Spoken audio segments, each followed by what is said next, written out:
लहंगा से हमर पानी चुए राजा जी, लहंगा से हमर पानी चुए राजा जी।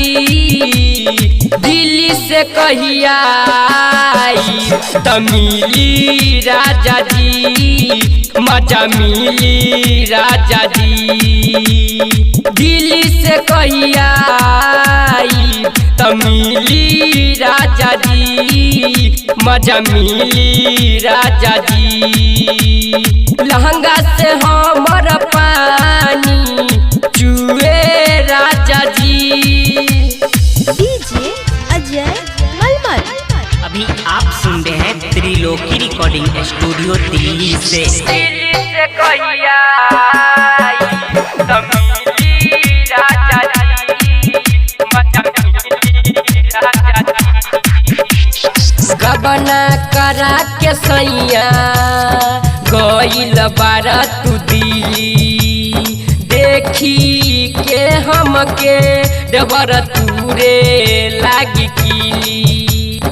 गबना करा के सैया गइल बारा तू दिल्ली, देखी के हमके डबर तूरे लागी किली।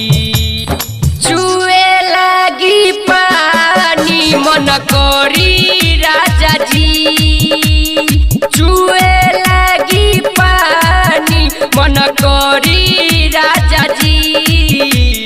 दिल्ली से कहिया तमिली राजा जी, तमिली राजा जी। दिल्ली से कहिया तमिली राजा जी, तमिली राजा जी। डीजे अजय मलमल।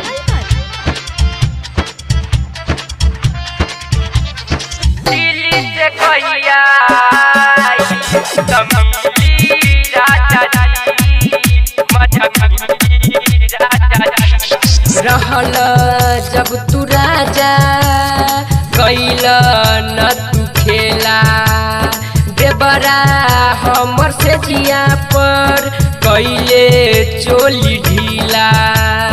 रहल जब तू राजा कैल न तू खेला, देवरा हमर से जिया पर कैले चोली ढीला।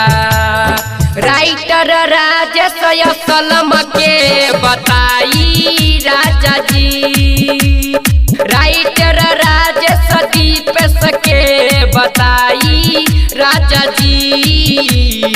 दिल्ली से कहिया तमिली राजा जी, मजा मिली राजा जी। दिल्ली से कहिया तमिली राजा जी, मजा मिली